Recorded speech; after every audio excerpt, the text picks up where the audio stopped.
Gracias a Dios por la asistencia de cada uno de nuestros hermanos que están desde los distintos países ya conectaditos.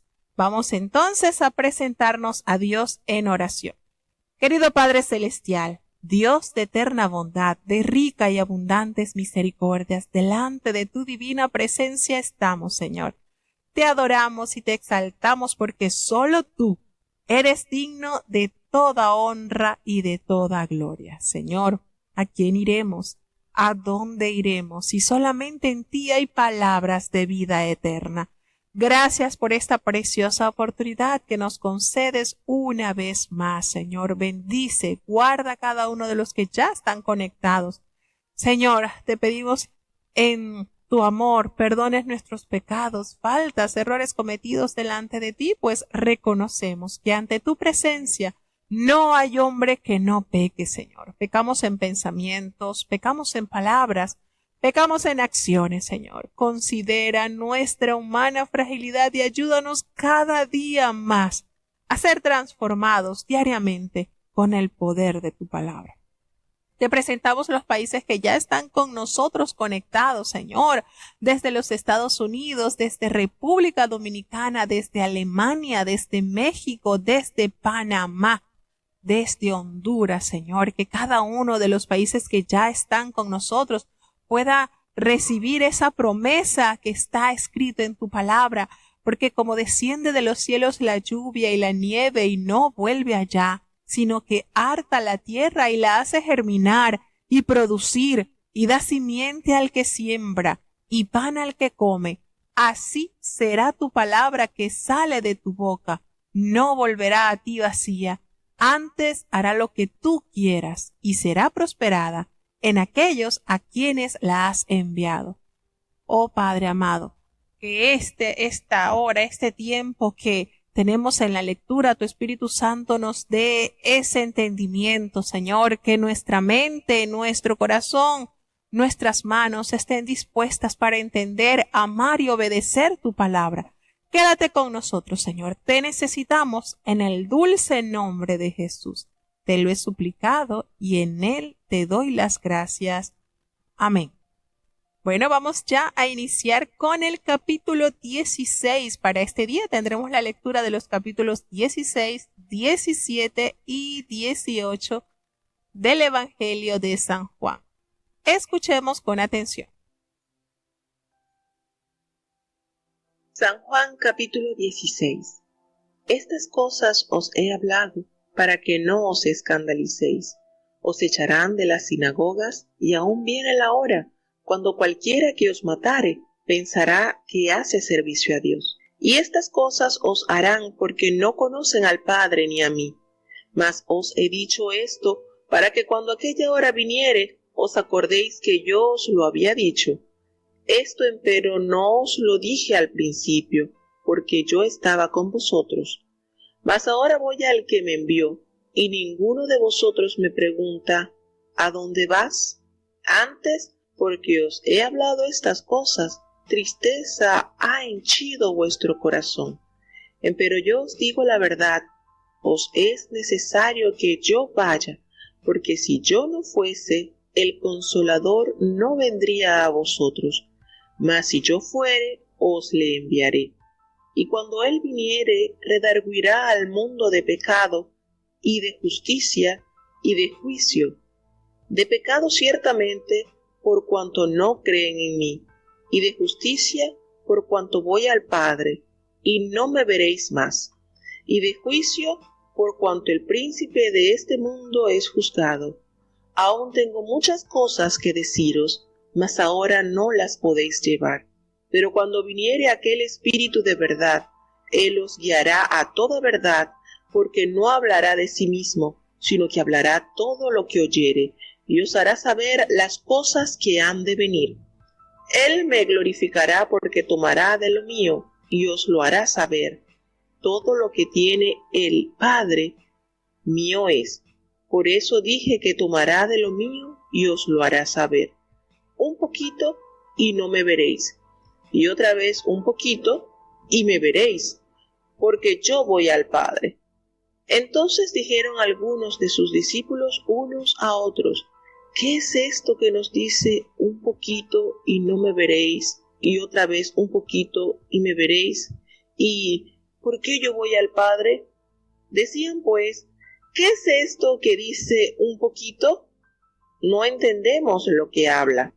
Y conoció Jesús que le querían preguntar, y díjoles, preguntáis entre vosotros de esto que dije un poquito, y no me veréis. Y otra vez un poquito, y me veréis. De cierto os digo, que vosotros lloraréis y lamentaréis, y el mundo se alegrará. Empero aunque vosotros estaréis tristes, vuestra tristeza se tornará en gozo. La mujer cuando pare tiene dolor, porque es venida su hora, mas después que ha parido un niño, ya no se acuerda de la angustia, porque el gozo de que haya nacido un hombre en el mundo. También, pues, vosotros ahora ciertamente tenéis tristeza, mas otra vez os veré y se gozará vuestro corazón, y nadie quitará de vosotros vuestro gozo. Y aquel día no me preguntaréis nada. De cierto os digo, que todo cuanto pidiereis al Padre en mi nombre, os lo dará. Hasta ahora nada habéis pedido en mi nombre. Pedid y recibiréis, para que vuestro gozo sea cumplido. Estas cosas os he hablado en proverbios. La hora viene cuando ya no os hablaré en proverbios, pero claramente os anunciaré del Padre. Aquel día pediréis en mi nombre, y no os digo que yo rogaré al Padre por vosotros, pues el mismo Padre os ama, porque vosotros me amasteis, y habéis creído que yo salí de Dios.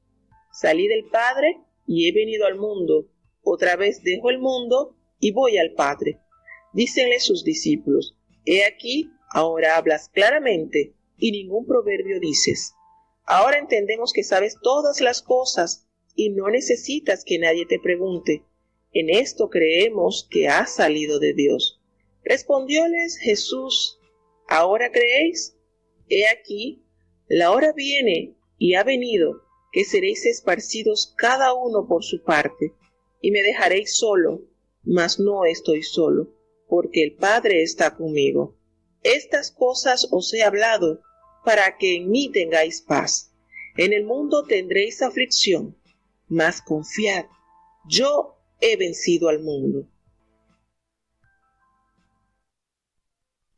Preciosa cada una de las orientaciones dadas del Señor a sus discípulos. Y bueno, como le hemos dicho, recordemos que el Evangelio está dividido en dos secciones. Del capítulo 1 al 12 son temas que el Señor trató en compañía del pueblo, podríamos decir, o situaciones que se vieron a lugares abiertos. Es decir, fueron temas que se expusieron de manera pública. Pero ya del capítulo 13 en adelante, nótese que los discursos, los temas que trazó el Evangelio de Juan están dedicados a los discípulos de manera más interna.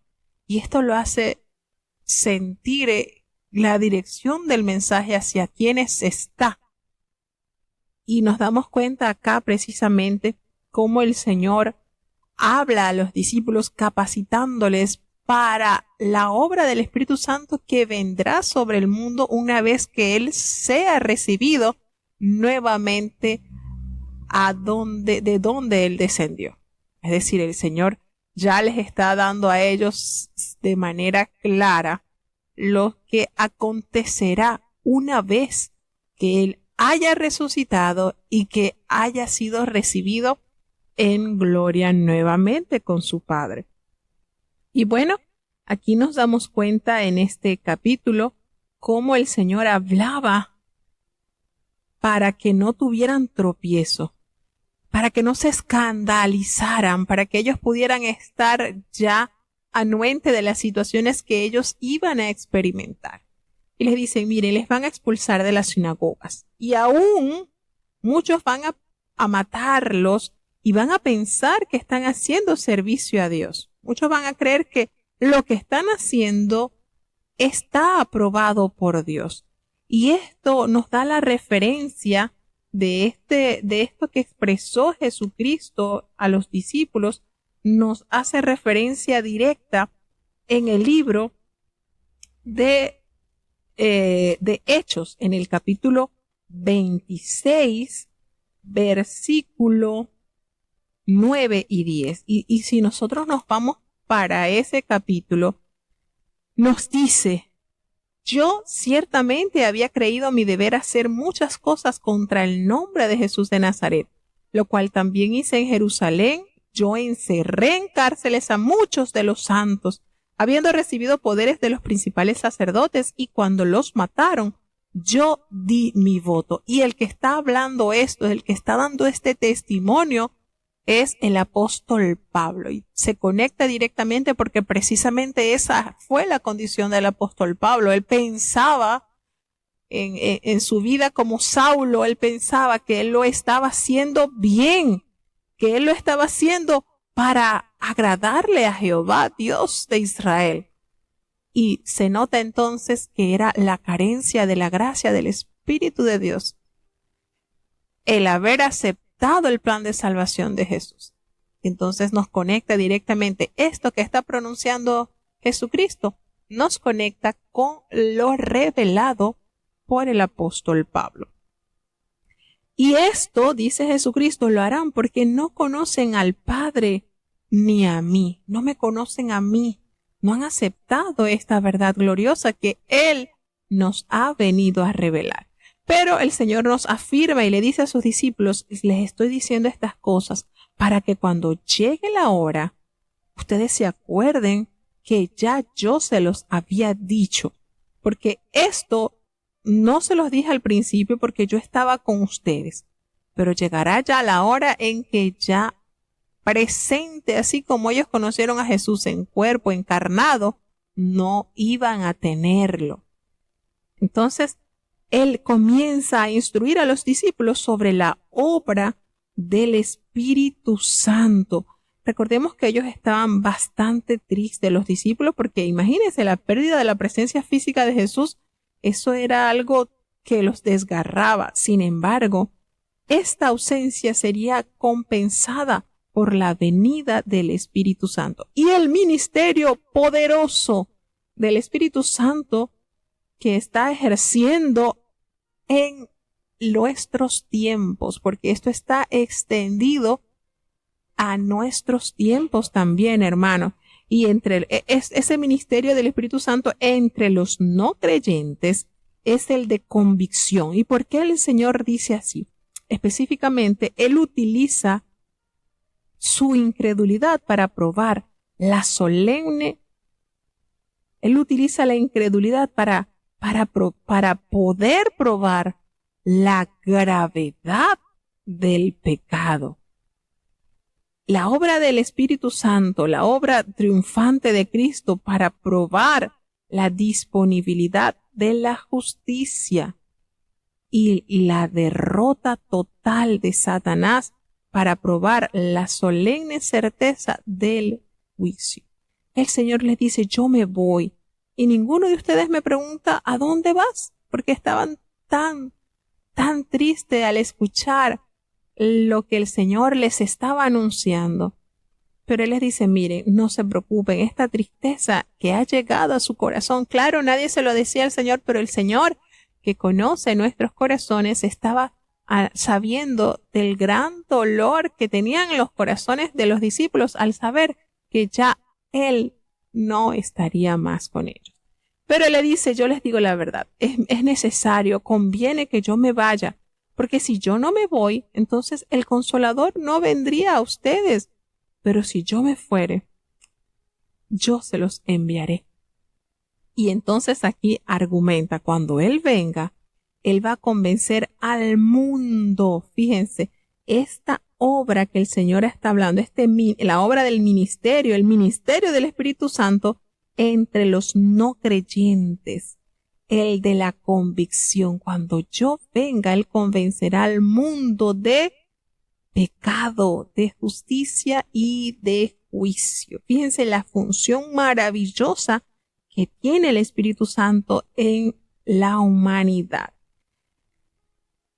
Y nos dice y explica, sí, los va a redarguir de pecado porque no creen en mí, y también de justicia porque es que yo voy al Padre y no me van a ver más, y del juicio para que cuando el príncipe de este mundo haya sido juzgado. Y él detalla de una manera especial la función poderosa que ejerce el Espíritu Santo en la humanidad. Y les dice, bueno, tengo muchas cosas que decirles, pero ustedes ahora no las pueden sobrellevar, no las pueden entender. El Señor conoce nuestra capacidad. Por tal motivo les dijo, bueno, hasta aquí les voy a ir explicando a medida que ustedes puedan irlo asimilando. Porque cuando venga el Espíritu de verdad, Él será el que nos guiará a toda la verdad, porque no va a hablar por su propia cuenta, sino que Él hablará todo lo que oyere y les va a hacer saber a ustedes las cosas que van a venir. Entonces, nos damos cuenta que Jesús había prometido a los apóstoles que el Espíritu les recordaría sus enseñanzas, y ahora les promete que el Espíritu los guiará a toda la verdad, la cual no podrían entender en aquel mismo tiempo. Ambas promesas, por supuesto, se cumplieron en los escritos del Nuevo Testamento. El Espíritu Santo también cumple la misión de permitir a los creyentes de hoy comprender esta gloriosa verdad. Y es Él el que nos impulsa, el que nos capacita y el que nos guía hacia toda verdad. Y Él, dice Jesucristo, me glorificará, porque tomará de lo mío y os lo hará saber. Entonces, ahí está el Espíritu Santo con nosotros, tomando de lo que el Señor nos quiere enseñar, y a la vez Él glorifica al Padre en la vida del creyente. Entonces, todo lo que tiene el Padre es mío, dice Jesucristo. Por eso yo les dije que los tomaré de lo mío y se los haré saber. Esto, por supuesto, el Señor les dice, va a pasar un poquito y ustedes no me van a ver, y de nuevo pasará otro poquito y me veréis. Bueno, porque yo voy al Padre. Entonces, en esto Él está explicando con cuidado que el Evangelio de Juan destaca ese papel del Espíritu Santo en el crecimiento espiritual de los creyentes. Ese nuevo nacimiento y el bautismo del Espíritu Santo dotan a los creyentes con la vida y con los dones del Espíritu, e inclusive la habilidad para orar con el poder del Espíritu. El Espíritu Santo es nuestro maestro, es nuestra ayuda, es nuestro guía, es la fuente de la verdadera comprensión espiritual, y Él da realce al ministerio de Jesús y edifica, por supuesto, a los creyentes, capacitándoles para que puedan vivir una vida cristiana totalmente saludable. Y por eso es que el Espíritu Santo hace posible que la gente de Dios comprenda y viva en la verdad. El Espíritu Santo trae convencimiento al corazón de las personas, y Él comprende que ese es uno de los ministerios fundamentales a los cuales el Señor destacó. Pues sabemos que conocer la verdad de la palabra de Dios es posible solo a través de su Espíritu Santo. He allí la gran importancia en nosotros de estar en armonía con su Espíritu, porque si Él no nos guía, entonces completamente estamos perdidos. Y sigue diciendo el Señor Jesús que Él se iba y vendría el Consolador. Y algunos de sus discípulos se dijeron unos a otros, ¿qué es esto que Él nos dice? Que todavía un poco y no lo vamos a ver, y de nuevo un poco y me veréis, porque yo voy al Padre. Y esto los tenía un poquito así como turbados, como que, ¿y esto cómo será? ¿Y esto cómo? Entonces, el primer todavía un poco alude a las horas que quedan antes de la crucifixión. mientras que el segundo se refiere a la venida del Espíritu Santo, quien permite una relación más íntima con Cristo que la compañía terrenal del Maestro. Y él les dice, Jesús entonces entendía que sus discípulos le querían preguntar. Y él les dice, miren, preguntáis entre vosotros acerca de esto que dije, todavía un poco y no me veréis, y de nuevo un poco y me veréis. De cierto os digo, le dice el Señor Jesucristo, que vosotros lloraréis y lamentaréis y el mundo se alegrará muchísimo. Pero aunque ustedes estén tristes, hay esta hermosa esperanza, pues vuestra tristeza se convertirá en gozo. Qué manera, a pesar de este dolor, de esta tristeza temporal, de la separación causado por la muerte de Jesús, se perderá en el gozo de ver la reunificación espiritual, de ver la obra poderosa y majestuosa del divino Nazareno. Y entonces él les expresa a través de esta expresión, de esta analogía. Cuando una mujer da a luz, tiene muchos dolores, ¿verdad? Porque bueno, ha llegado la hora, pero después que a través de este dolor nace ese niño, ya no se acuerda de la angustia, ya no se acuerda de ese dolor por el cual tuvo que pasar. ¿Por qué? Porque el gozo opacó ese dolor. Que hay la alegría de saber que ya nació un hombre en este mundo, eso disipa todo dolor y todo pesar. Y entonces el Señor le dice, también así ustedes van a tener tristeza, sí, pero ustedes volverán a ver y se van a gozar en vuestros corazones. Y nadie, qué linda expresión, nadie quitará de vosotros ese gozo.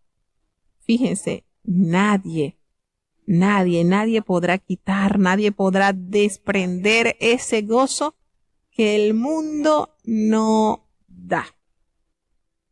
Entonces, el Espíritu Santo enriquecerá el conocimiento de las cosas espirituales y su vida de oración. Por eso que el Señor les dice, en aquel día no me preguntaréis nada. De cierto, no lo voy a, porque pediréis al Padre con mi Padre, os lo dará. Hasta ahora, le dice Jesucristo, nada habéis pedido en mi nombre. Y ustedes van a pedir y van a recibir, para que ese gozo en sus vidas sea cumplido, sea un hecho, sea manifiesto. Entonces, el Señor les dice, miren, todas estas cosas se las he contado en alegorías, pero la hora viene cuando ya no les voy a hablar nada en alegoría, sino que les voy a hablar claramente acerca del Padre. Ustedes van a pedir en mi nombre, y yo les digo que yo rogaré al Padre por vosotros. Pues el Padre mismo los ama, para que sepan que ustedes me han amado a mí también y han creído, por supuesto, que yo salí del Padre, que yo salí de Dios. Esta relación que se desarrolló en los discípulos de Cristo, le dan a ellos esta maravillosa plenitud y este beneficio de tener esa comunión con el Hijo, que el Hijo les acerca al Padre. Y entonces Él les dice, yo salí del Padre y he venido al mundo y otra vez voy a dejar al mundo y regreso a mi Padre. Entonces cuando Él les expresó esto a sus discípulos, ellos le dijeron, oh, ahora sí hablas claramente, ya no estás usando ninguna alegoría como dices, ya entendemos estas cosas y no necesitas pues que nadie te pregunte porque es que nosotros sabemos que tú has salido de Dios. Y Jesús les repregunta, ¿ahora creen? Viene la hora, ya viene la hora en que ustedes van a ser esparcidos cada uno por su lado y me van a dejar, pero a pesar de esto, yo no estoy solo, porque el Padre está conmigo.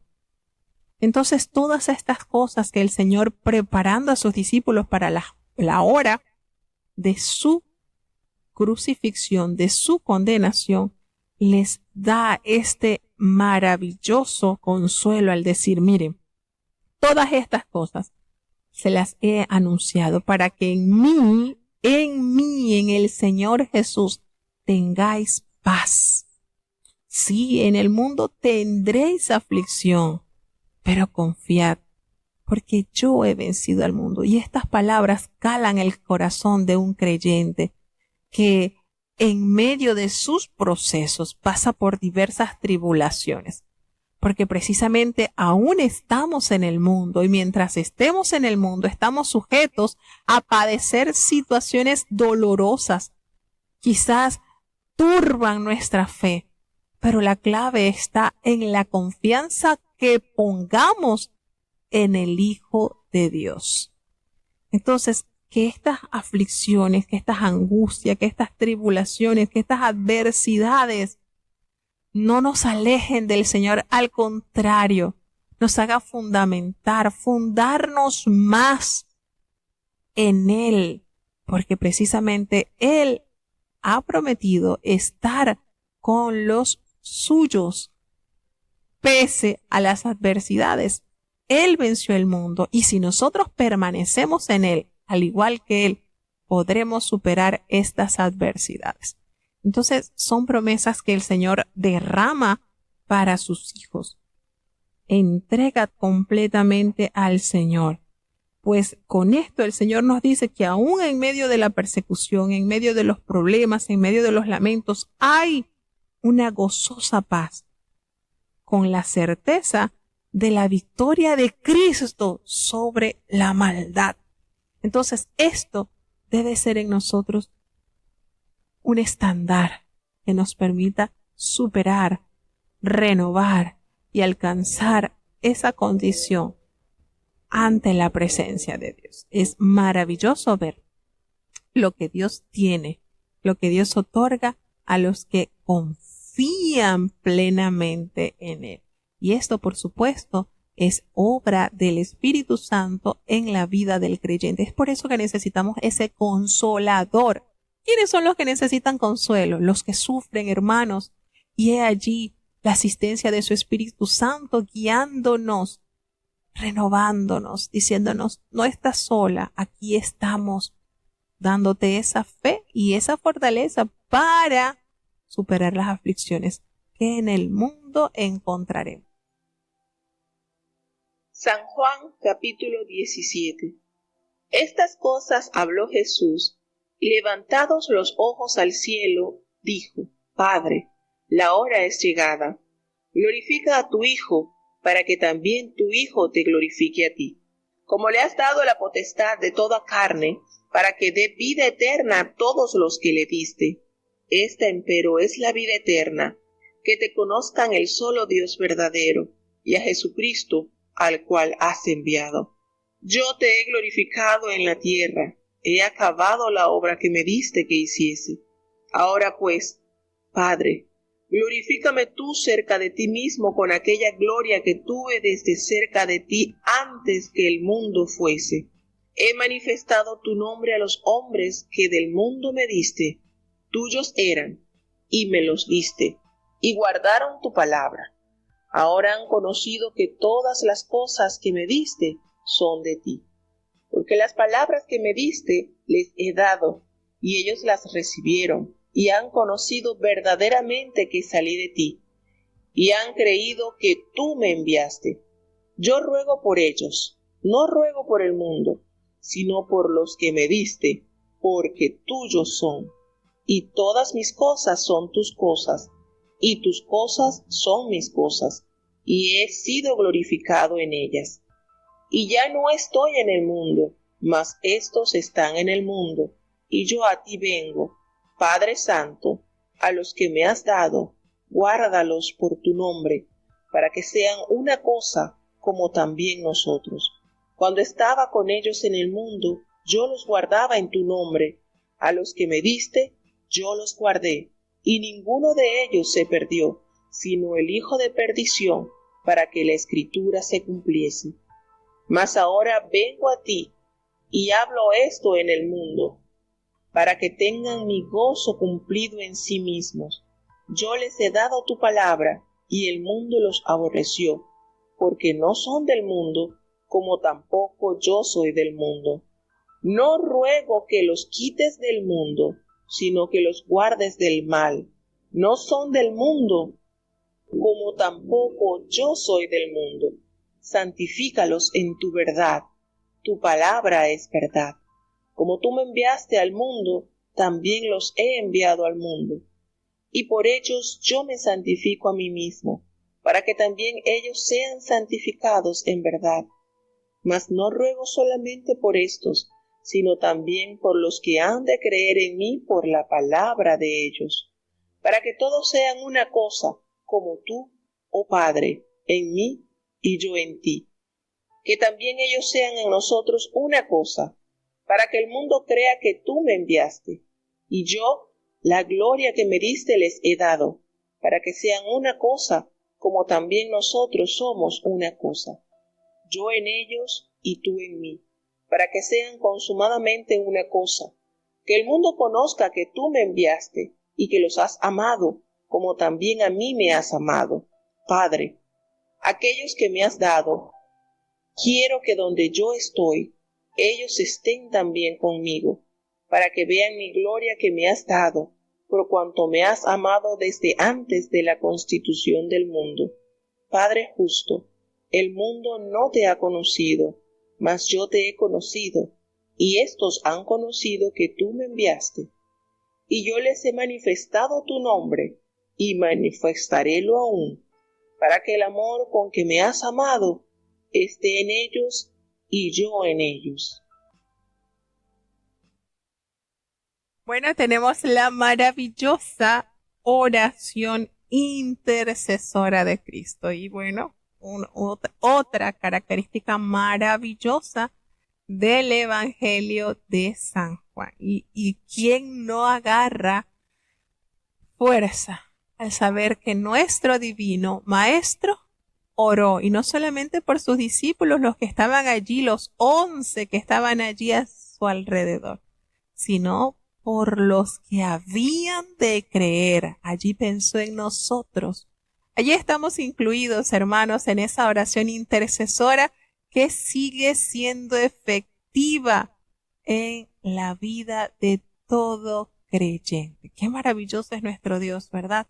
Pensó en nosotros también. Y Él, hablando estas cosas y levantando sus ojos al cielo, y esa es la clave, hermano, tener nuestra vista puesta en nuestro Padre eterno. Habló a su Padre, le dice: Señor, ya la hora ha llegado. Glorifica así a tu Hijo, para que también tu Hijo te glorifique a ti. Nos damos cuenta la manera maravillosa en que el Señor eleva a su Padre esta oración. Pues Él le revela y le recuerda: le has dado potestad sobre toda carne, para que dé vida eterna a todos aquellos que le diste. Y ese es el mayor regalo que el Señor otorga al hombre, esa vida eterna que se perdió en el huerto del Edén, porque allí precisamente el hombre tenía la opción de alcanzar la vida eterna a través del fruto de la vida eterna, y lo rechazó. Pero la bondad de Dios excede todo nuestro entendimiento y nuestra capacidad de razonar. Y aún así está presente esa opción de vida eterna en la vida de nuestro amado Dios. Y esta vida, y Él expresa: y esta es la vida eterna, que te conozcan a ti, Señor, que eres el único Dios verdadero, y a Jesucristo, a quien tú has enviado. Fíjense esta manera maravillosa el Señor de declarar la verdad suprema del Señor. Y el Señor le corrobora que Él ha glorificado en la tierra a su Padre, y Él ha terminado esa obra que su Padre mandó que hiciese en la tierra. Ahora pues, Padre, glorifícame tú allí al lado tuyo, con esa gloria que tuvo antes de que el mundo fuese hecho. Y por supuesto esto corrobora que el Señor Jesucristo es Dios. Antes de que el mundo fuese hecho, Cristo estaba con su Padre. No fue que nació tal cual en el vientre de María y fue que inició, no. Ya Él existía desde antes de la fundación del mundo. Y Él ha manifestado este nombre a todos los hombres que Él recibió de su Padre, para que ellos crean. Me los diste y ellos han guardado tu palabra. Ese es el secreto y el vínculo de la íntima relación con nuestro Dios. El guardar su palabra. Fíjense esto maravilloso. Y aquí notamos la petición de Jesús sobre sí mismo no es egoísta, porque su deseo es glorificar al Padre. Glorificar al Padre es darlo a conocer, y Jesús pronto se manifestaría como el Salvador del mundo a través de su muerte redentora, y todos los que creyeran en Él conocerían a Dios, y así poseerían esa maravillosa vida eterna.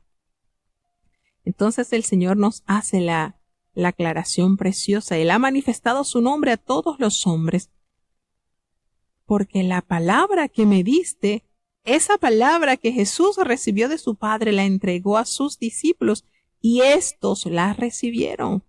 Y ellos han conocido verdaderamente que he salido de ti y han creído que tú me has enviado. Entonces Jesús no ora para que sus discípulos sean, en esta oración, sean sacados del mundo, porque Él le pide al Señor, yo te ruego por ellos. No ruego por el mundo, no, sino ruego por los que me diste, porque tuyos son, es tu propiedad, Señor, y todo lo mío es tuyo. Qué maravillosa verdad revelada, y lo tuyo, mío, y he sido glorificado en ellos. Y Él ya haciendo la despedida, sabiendo que los discípulos quedarían sin su presencia física, le dice, yo voy a ti, Padre. Ya yo no estoy en el mundo, pero estos aún están aquí en el mundo. Y yo voy a ti, Padre Santo, y a los que me has dado, guárdalos en tu nombre, para que sean uno así, uniformemente, uno solito como nosotros. Pues Él le dice, cuando yo estaba en el mundo, pues yo los guardé en tu nombre. Era en tu nombre que obré. A los que me diste, yo los guardé. Y qué maravilloso cómo Jesucristo le entrega cuentas claras a su Padre. Ninguno de los que me diste se perdió. Ninguno. Solamente el hijo de la perdición, porque era el cumplimiento de las Escrituras que debía realizarse. Y fíjense cómo el Señor le entrega cuenta a su Padre diciéndole, Señor, pero yo ahora regreso a ti. Y yo hablo esto aquí con ellos en el mundo para que ellos tengan ese gozo cumplido en sus vidas. Yo les he dado tu palabra. Es la mayor evidencia clara de la realidad de nuestro Dios es su palabra. Yo les he dado tu palabra y el mundo los aborreció porque es que ellos no son del mundo, así como tampoco yo soy del mundo. Y entonces aquí hace la petición, no ruego que los quites del mundo, Señor, sino que los guardes del mal. No son del mundo, como tampoco yo soy del mundo. Y es la hermosa verdad revelada. Santifícalos en tu verdad. Tu palabra es verdad. Qué maravilloso, ¿verdad? Nuestra palabra, esa palabra que hemos recibido de Cristo, esa palabra santifica la vida del creyente, purifica, transforma, renueva, regenera, cambia. Como tú me enviaste al mundo, así yo los estoy enviando al mundo. Por ellos, yo me santifico a mí mismo, para que también ellos sean santificados en la verdad, que es la palabra del Señor. Y esto es conmovedor, maravilloso, porque el Señor pide para que sean santificados. Y esto es apartados para el ministerio de la verdad, para el ministerio de la palabra. cómo el Señor detalla bajo qué condición estarían sus discípulos en el mundo, prestaditos, porque no son del mundo. Como dice este himno, no puede el mundo ser mi hogar. Y es así, peregrinos somos ante estas situaciones, ante este mundo lleno de maldad y que se niega a abrir su corazón a nuestro amado Dios. Y aquí entra entonces en vigencia donde estamos nosotros. No ruego solamente por estos discípulos, no, sino también por los que han de creer en mí por la palabra de ellos. Allí estamos nosotros, hermanos. Allí estamos incluidos nosotros. El Señor nos incluyó para que estemos resguardados de toda obra del mal. No nos quita del mundo, el Señor nos deja para que alumbremos este mundo de maldad. Pero reconocemos que esta no es nuestra identidad. No somos del mundo, por tanto no hablamos como el mundo, no vestimos como el mundo, no comemos como el mundo. No tenemos el comportamiento que tiene el mundo, porque no somos del mundo, tan sencillo y claro como esto. Y hace el llamado para que todos sean uno, así como tú, oh Padre, en mí y yo en ti. Que también ellos, sus discípulos, sus hijos, sean uno en nosotros, para que el mundo crea que tú me enviaste. Y en esa última petición Jesús ora por la unidad de los creyentes de futuras generaciones. La unidad que pide no es de naturaleza organizacional, sino espiritual, la cual manifiesta de manera visible en la vida de la Iglesia y daría testimonio de la divina misión de Cristo. La unidad de la Iglesia alcanzaría su consumación total en el cielo. Fíjense lo maravilloso, las peticiones de Cristo en esta oración. Él pide al Padre para que sean guardados del mundo y a la vez santificados por el poder de la palabra. Y esa unidad que destella en un mundo lleno de maldad y de divisionismo y de individualismo. Entonces, Padre, aquellos que me has dado, quiero que donde yo estoy, ellos también estén conmigo, para que así ellos puedan ver mi gloria, porque tú me has amado desde antes de la fundación del mundo. Así que el Señor pide por todos aquellos que iban a creer en Él por el testimonio vivido de sus discípulos.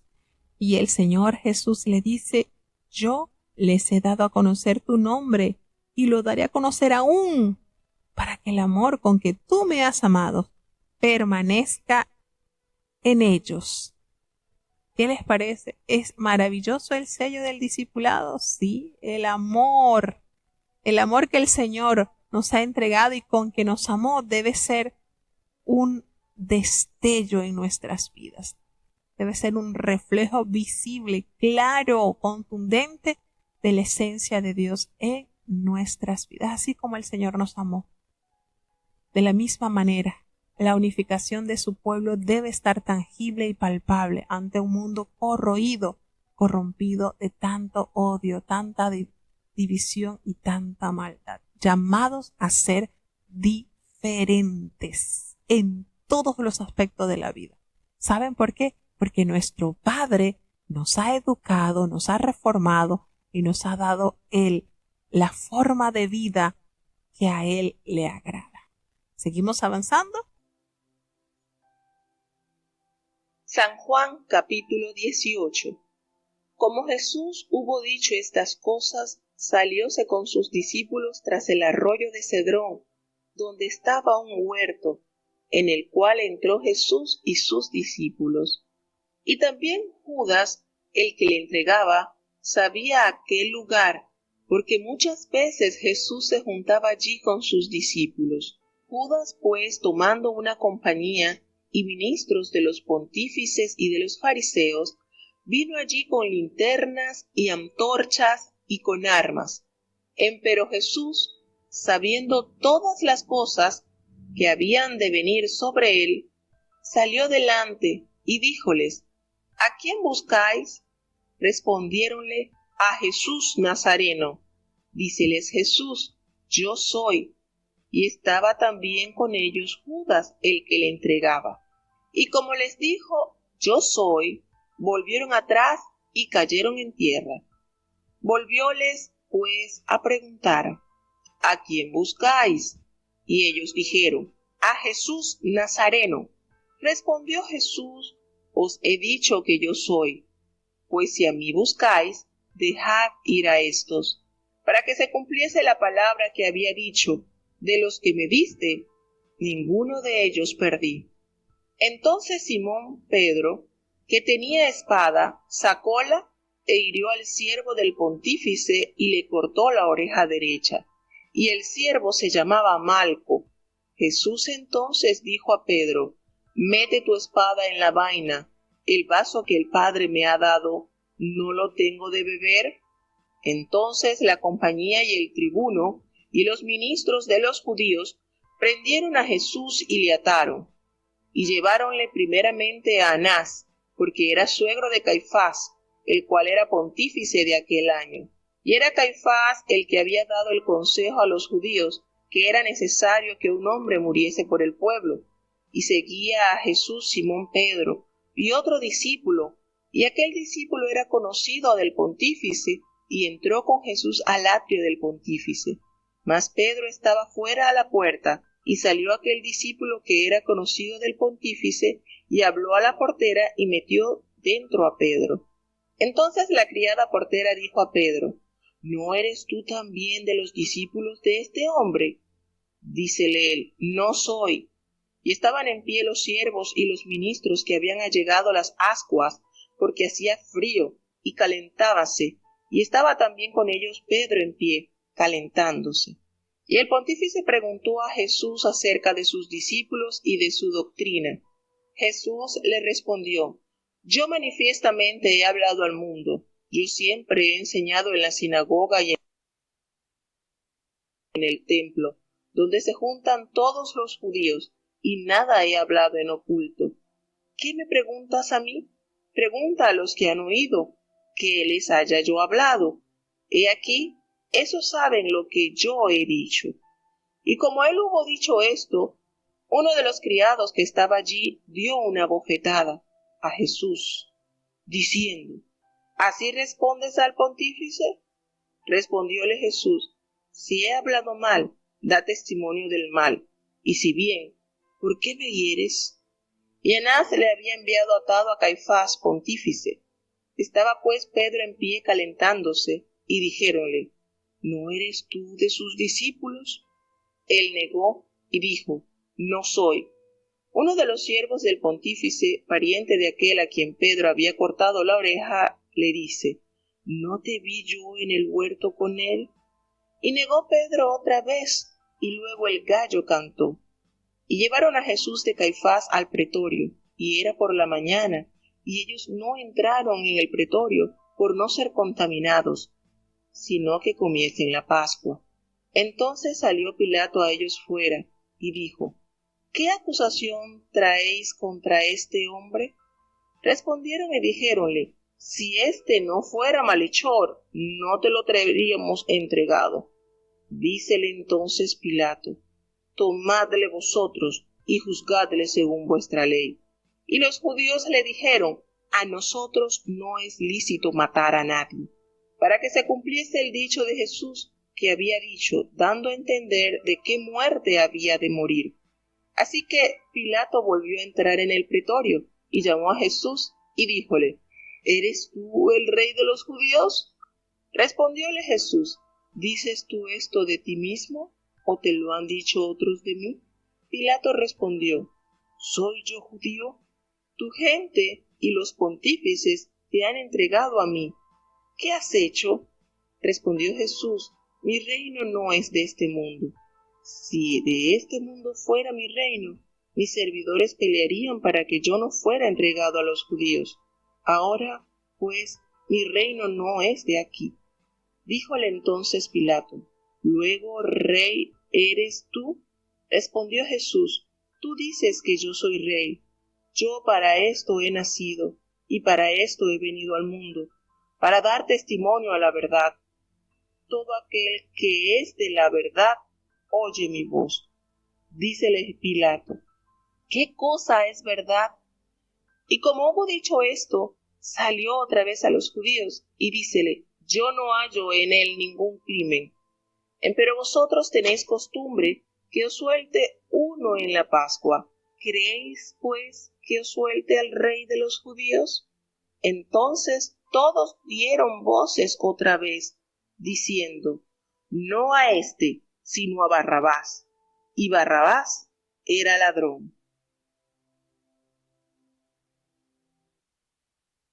Bueno, tenemos ya el proceso difícil, como el Señor se lo había anunciado en los capítulos anteriores a sus discípulos, que ya la hora era venida. Y ya entonces la traición manifestada en el discípulo Judas Iscariotes y ese arresto que se llevó a cabo en el jardín en Getsemaní. El Señor había dicho todas estas cosas allí en lo privado a los discípulos y salió con ellos precisamente al otro lado del torrente de Cedrón, donde había un huerto, y en el entró con sus discípulos. Y es notorio cuando nosotros escuchamos sobre el torrente de Cedrón, era un lugar que estaba retirado, donde se echaban las cosas que contaminaban en el templo, las cenizas, lo que no era agradable. Todo esto se colocaba en este lugar, en este torrente. Y bueno, ese torrente frecuentemente seco en verano se desbordaba en invierno y corre por el este de Jerusalén y atraviesa el jardín del Getsemaní y el monte de los olivos. Alguien que salga de Jerusalén tiene que cruzar el Cedrón para llegar al Getsemaní. Aquí el Señor entonces les dice a Judas, el que le iba a entregar, porque él conocía, por supuesto, aquel lugar, porque nos revela Juan que muchas veces Jesús se había reunido allí con sus discípulos.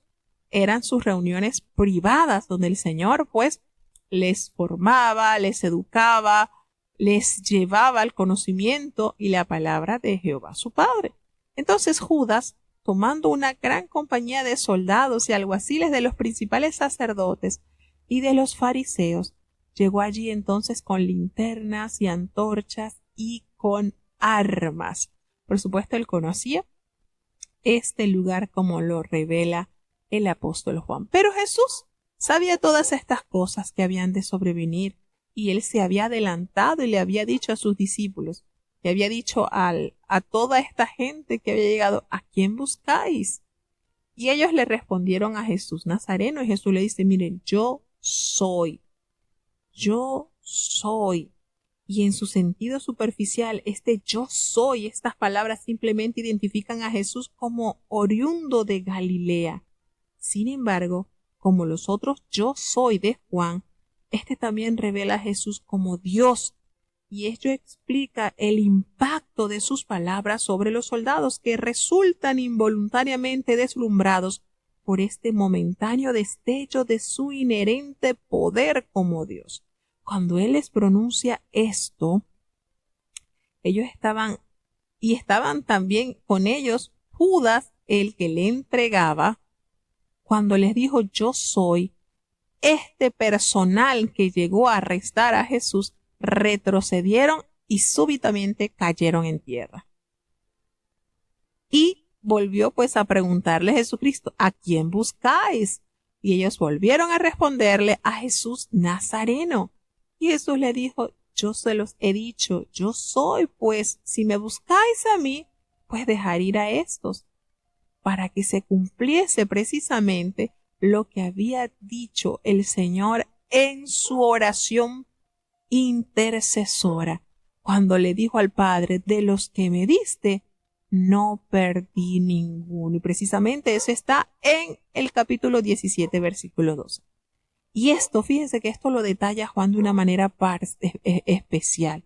Cuando el Señor hace esto, Pedro, aquí nos revela Pedro, tenía una espada y él la saca de la vaina e inmediatamente hiere al siervo del sumo sacerdote y le cortó la oreja derecha. Juan nos da más detalle que no encontramos en los demás evangelios. Y este siervo, fíjense que hasta nos da el nombre, se llamaba Malco. Este siervo se llamaba Malco y de hecho Juan es el único que da el nombre de ese discípulo que había tomado la espada para defender a Jesús. Y nos damos cuenta del temperamento de Pedro, un hombre de armas a tomar, bien decidido, no estaba dispuesto a que su maestro fuese tomado como un vil ladrón. Y esto, lejos de enorgullecer a Jesucristo, porque las armas de los cristianos jamás puede ser la violencia. Como lo dice un refrán por allí, la violencia es el arma de aquel que no tiene la razón. Quizás en la naturaleza humana hubiéramos dicho, wow, cuánto amor a Pedro por el maestro, no permitió, pero eso no es el arma que el Señor nos viene a entregar para nosotros poder contrarrestar el mal. Jesús le dice a Pedro, mete tu espada en la vaina. Lo reprende y le dice, la copa que el Padre me ha dado, no la he de beber. El Señor, recordando parte de la oración que él elevó a su Padre en el Getsemaní, diciéndole, Señor, si quieres, pasa de mí esta copa. Y precisamente el Señor aceptó en sujeta obediencia la copa de amargo dolor. Y la compañía de aquellos soldados y el tribuno y los alguaciles de los judíos prendieron a Jesús y le ataron. Fíjese qué cantidad de personas se acercaron para detener al Señor.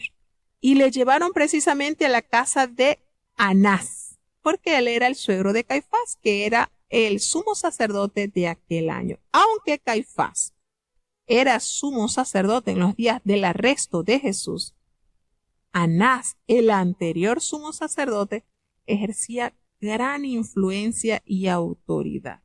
¿Y por qué lo hacía? Porque era el suegro del sacerdote actual. Influencias familiares, exactamente. Eran influencias familiares. Y Caifás, el que le había dado el consejo a los judíos de que convenía que un solo hombre muriese por el pueblo, así como lo encontramos en el capítulo 11 del Evangelio de San Juan, precisamente. Y seguían entonces al maestro. Seguía a Jesús Simón, Pedro y otro discípulo. Y cuando se hace mención de otro discípulo, es tradicionalmente identificado como Juan, el escritor del Evangelio, quien prefería no divulgar su nombre, le gustaba pasar desapercibido, no mencionaba el protagonismo, él no le gustaba el protagonismo, Juan era un poco más discreto. Y este discípulo, fíjense, ese discípulo del cual no se halla el nombre, que es Juan, era conocido del sumo sacerdote y él entró con Jesús en el patio del sumo sacerdote, dando a entender perfectamente la amistad que tenía allí, que le permitió observar con más cercanía lo sucedido al divino maestro. Pero Pedro estaba fuera, a la puerta, y entonces salió aquel discípulo, es decir, Juan, que era conocido del sumo sacerdote, y le habló a la portera e intercedió para que Pedro pudiese también entrar y ser testigos de estos acontecimientos que estaban pasándole al divino Nazareno. Y la criada, la portera, le dijo a Pedro, ¿no eres tú también de los discípulos de este hombre? Y él le dijo, no, yo no soy. Y estaba también allí en pie de los siervos y de los alguaciles que habían encendido un fuego, porque hacía frío, nos revela, y estaban allí calentándose con ellos. Estaba Pedro en pie también calentándose. Y nos dice entonces que el sumo sacerdote le preguntó a Jesús acerca de sus discípulos y de su doctrina. Y Jesús le respondió, le dice, miren, yo públicamente he hablado al mundo, siempre he enseñado en la sinagoga y en el templo donde se reúnen todos los judíos y yo nada he hablado en oculto. ¿Por qué me preguntas a mí? Pregunta a los que me han oído. ¿Qué les haya yo hablado? He aquí, ellos lo saben lo que he dicho. Y era ilegal interrogar al acusado en un juicio a menos que él mismo se incriminara. La culpabilidad debía ser establecido por los testigos. Entonces los judíos violaron otra vez su propia ley al golpear a Jesús, porque cuando Jesús respondió esto, uno de los alguaciles que estaba allí le dio una bofetada y le dijo, ¿así respondes al sumo sacerdote? Y Jesús le respondió, si he hablado mal, pues digan en qué he hablado mal, y si he dicho bien, ¿por qué me golpeas? Anás entonces le envió atado a Caifás, quien es el sumo sacerdote, el que estaba vigente. Y Pedro, por supuesto, estaba allí en pie calentándose y le dijeron, ¿no eres tú de sus discípulos? Y él lo negó otra vez diciendo, no, yo no soy. Pero uno de los siervos del sumo sacerdote, pariente de aquel a quien Pedro había cortado la oreja, le dijo, ¿no te vi yo en el huerto con él? Fíjense, reconoció a Pedro, por supuesto, porque fue precisamente Pedro quien hirió a su pariente y le cortó la oreja derecha. Y Pedro, por supuesto, negó otra vez y enseguida, de una vez, escucha el canto del gallo. ¿Triste la condición de Pedro? Sí, bastante triste. ¿Y cuántas veces nosotros también negamos al Señor con nuestras palabras, con nuestros hechos, con nuestras formas de expresarnos, con nuestras actitudes? Negamos al Señor con nuestra forma de comer, con nuestra forma de vestir, con nuestra forma de ser. Muchas veces el mundo espera más de nosotros y nosotros con nuestros hechos negamos al Señor. Pero a diferencia, ¿verdad?, que Pedro llega al reconocimiento de esta gran falta y nos detallan los evangelios que él lloró amargamente después de haberse dado cuenta, de haber recordado las palabras de su maestro y que efectivamente el diablo lo había zarandeado de una manera que él no lo pudo percibir. Llevaron a Jesús entonces a la casa de Caifás, al pretorio. Fíjense que el pretorio era la residencia del procurador romano y en este caso Pilato. Durante las grandes fiestas judías, el gobernador romano tenía que residir en Jerusalén en previsión de una eventual rebelión. ¿Por qué? Porque recordemos que en esta fiesta habían 3 fiestas anuales donde el pueblo judío debía de congregarse en Jerusalén y esto se podía prestar para una revuelta, pues había multitud de personas reunidas y esto se podía prestar para una revuelta y para darle un golpe de estado al Imperio Romano. Evitando esas situaciones, entonces ahí estaba el gobernador de los romanos para evitar cualquier evento de rebelión. Mientras planeaban la muerte, los líderes religiosos procuraban preservarse ritualmente puros. Entonces, nos dice que salió Pilato, pero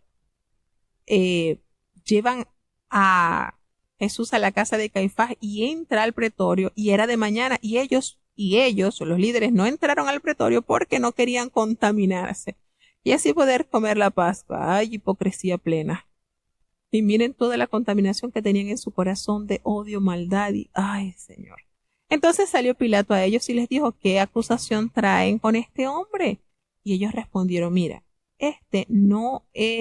no te lo trajéramos a ti si no fuera un malhechor. No te lo hubiésemos entregado. Y entonces Pilato le dice, a ver, tómenle ustedes y júzguenle según su ley. Y los judíos dijeron, es que a nosotros no nos es permitido dar muerte a nadie. Fueron los que se encargaron de la muerte intelectual de Jesucristo, pero ellos son las manos que mecen la cuna prácticamente. Ellos no hicieron nada, pobrecito. Ellos no hicieron nada. ¡Qué maldad! Entonces Pilato le dijo, mire, para que se cumpliese la palabra que Jesús le había dicho dando a entender la muerte en que el Señor iba a morir. Pilato lo volvió a entrar en el pretorio y llamó a Jesús y le dijo: ¿Eres tú el rey de los judíos? Y Jesús le dice: ¿dices tú esto mismo por ti o porque alguien te lo ha dicho de mí? Y esto causa en Pilato algo, porque él dice: ¿acaso yo soy judío?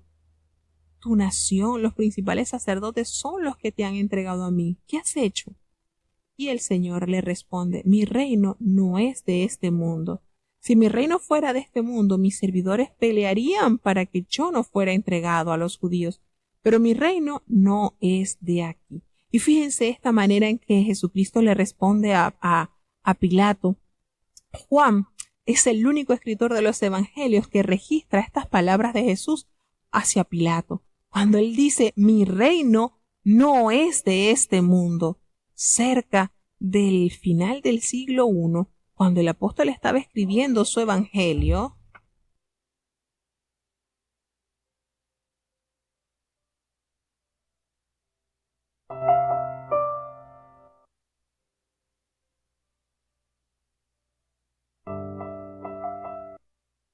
entonces nos damos cuenta que acá, al cerca del final del siglo I, cuando el apóstol estaba escribiendo su evangelio, los cristianos fueron con frecuencia asediados con la acusación de que sus metas no eran espirituales sino políticas. El Imperio Romano estaba llenándose de ciudadanos nacidos de nuevo, pertenecientes a un reino celestial, y su terminología en torno al reino de Dios pudo ser entonces malinterpretada. Y así Juan adopta la frase vida eterna para mostrar la nueva calidad de vida que Cristo Jesús ha traído, y además para describir su cantidad. La idea de vida eterna designa una dimensión de vida divina asequible a la humanidad, como también pues una duración que se proyecta hacia la eternidad. Es decir, sin término, la expresión vida eterna aparece 15 veces en los escritos de Juan. Reino de Dios solamente aparece 6 veces. Algunos han pensado que el empleo relativamente infrecuente del reino de Dios en la literatura juanina sugeriría que la aplicación de este mensaje estaba limitada únicamente al tiempo del ministerio de Jesús y al nacimiento de la era de la Iglesia. El mensaje del reino no se cambió, pese a que el nacimiento de la Iglesia inauguró una nueva era en la historia humana. La importancia que se da al Evangelio del Reino en el libro de los Hechos de los Apóstoles nos corroboran el enfoque general que nos presenta el apóstol Juan. Entonces, fíjense cómo el Señor, de verdad, esta conversación, y por supuesto que podemos entender que Juan tuvo el alcance quizás de escuchar esto, porque él tuvo la oportunidad de estar cerca de lo sucedido al maestro. Entonces Pilato le dice: ¿eres tú rey? Y el Señor le dice: tú dices que yo soy rey. Yo para esto he nacido y para esto he venido al mundo, para dar testimonio a la verdad. Todo aquel que es de la verdad, oye mi voz. Algo así como el Señor hizo referencia. Las ovejas del redil de Dios oyen la voz de su pastor y le siguen. No hay dificultad en que ellas reconozcan la voz de su divino pastor. Y entonces Pilato le hace otra pregunta: ¿qué es la verdad? Y cuando él hubo dicho esto, entonces salió a decirle a los judíos que no hallaba nada por lo cual este hombre debía ser reo de muerte. Entonces, esta situación lo comprometen a Pilato a tal punto que él quería que soltasen a Jesús, porque precisamente había esa costumbre en esas fiestas que a los condenados soltaban uno. Y entonces él meditó: bueno, esta gente lo trae para que nosotros los romanos los condenemos, pero no tiene nada, no hay algo que me valide que sea un peligro para el Imperio Romano. Y él le dice: bueno, ¿ustedes quieren que le suelte al rey de los judíos? Y todos dieron voces de nuevo gritando y diciendo no a este, sino a Barrabás. Y nos aclara Juan que Barrabás era ladrón. Prefirieron entonces absolver a un hombre cuyo delito no solamente había sido ladrón, sino a través de los otros evangelios observamos que fue también asesino, pues causó la muerte en una sedición. Y ellos, todos envueltos en esta manera de aniquilar a Jesucristo, pidieron a las autoridades romanas que le soltase a un ladrón y condenasen al Hijo de Dios. De esta manera terrible se va desenvolviendo entonces todo lo anunciado por los profetas de cómo habría de padecer Jesucristo, pues precisamente en el libro del profeta Isaías nos cuenta que con los ladrones sería contado y efectivamente fue crucificado como un malhechor. Triste y lamentablemente el pueblo olvidó tanto beneficio que de la mano de Cristo recibió. Bueno, de esta manera llegamos entonces al capítulo 18. Para mañana, si Dios nos concede la vida y la salud, estaríamos cerrando con los 3 últimos capítulos del Evangelio de San Juan. Vamos a tener la oración de cierre. Querido Padre Celestial, Dios de eterna bondad, de rica y abundantes misericordias, delante de tu divina presencia estamos, Señor. Te adoramos y te exaltamos porque solo tú eres digno de toda honra y de toda gloria. Señor, ¿a quién iremos? ¿A dónde iremos si solamente en ti hay palabras de vida eterna? Gracias por esta preciosa oportunidad que nos has concedido en este día, Señor. Perdona nuestros pecados, faltas y errores cometidos delante de ti, pues reconocemos que ante tu presencia no hay hombre que no peque, Señor. Pecamos en pensamientos, pecamos en palabras, pecamos en acciones, Señor. Ayúdanos a cambiar, transforma nuestras vidas, que tu palabra nos guíe y nos santifique cada día para ser aceptos siempre ante tu trono. Señor, te damos gracias por los países que han estado con nosotros escuchando de esta programación. Bendice y guarda a los hermanos que han estado desde los Estados Unidos, desde Alemania, desde Colombia, desde Chile, desde México, así como los hermanos que están con nosotros desde Honduras y Panamá. Que los niños, Señor, los jóvenes, los adultos, los ancianos, en su totalidad, Señor, podamos estar rendidos en adoración y obediencia a ti, Señor. Guárdales por amor de tu nombre. Te presentamos, Señor, las diversas situaciones difíciles por las cuales se están atravesando en los países que están sucediendo varios conflictos. Señor, tú los conoces. Ayúdanos cada día más por amor a tu nombre. Tú eres el príncipe de paz y nos mandas, Señor, a que oremos a favor de la paz, Señor. Seguimos clamando por Israel, por Palestina. Seguimos clamando por los países, Señor, que están en opresión. Te presentamos Panamá ante estas situaciones que se están atravesando. Pon tu mano de amor, Señor. Te damos gracias, Señor, por los enfermos que han sido sanados, pero seguimos clamando por aquellos que siguen esperando en ese milagro que tú puedes hacer, Señor. Tienes todo poder en el cielo y en la tierra, Señor. Y no hay otro nombre debajo del cielo dado a los hombres en quien haya salud, en quien haya salvación, Señor. Por eso seguimos clamando a favor del apóstol Cecilio García. Padre bueno, haz una obra especial en tu siervo, como solo tú sabes hacerlo. Ten misericordia de los hermanos que están padeciendo de cáncer. Están delante de ti, Señor. Lauri, Nathan, Natanael, Lisa Córdoba, Señor.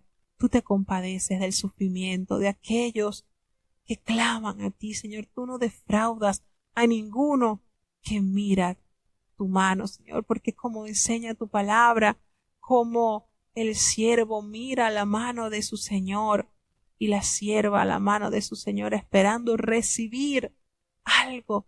Así muchos en esta oportunidad con diversas enfermedades miran a tu mano sanadora, Señor, esperando de ti recibir esa sanidad gloriosa. Gracias, Señor, por la operación de nuestra hermana Berenice Aria y por su recuperación. Sigue haciendo la obra especial que solamente tú sabes hacer, Señor. Te presentamos la salud de Alan, de José Elías, Señor, y la salud de Sabdi, Señor, que tú sigas haciendo una obra celestial como solo tú la sabes hacer. Nuestra hermana María Luisa, nuestra hermana Lucita, Señor, está en tus manos, así como nuestra hermana Raquel López. Sigue obrando en la vida de tu sierva, Señor. Ten compasión por amor de tu nombre. Ayuda, oh Dios, a aquellos que están esperando el resultado de una biopsia, de un examen, Señor. Pon tu mano de amor y misericordia y que hayan resultados de esperanza. Ten misericordia, Señor, no nos abandones. Confiamos en ti, pues de ti, Señor, en ti hay solución, en ti hay esperanza, en ti hay salud. Quédate con nosotros, Señor. Te necesitamos en el dulce nombre de Jesús. Te lo he suplicado y en él te doy las gracias. Y ahora te pedimos, Señor, que el bendito amor de Dios, la gracia y la paz de nuestro Señor y Salvador Jesucristo, la compañía y la comunión de tu Espíritu Santo, quien es nuestro eterno Consolador, sea con cada uno de tus hijos, nos guarde desde ahora y para siempre. Amén.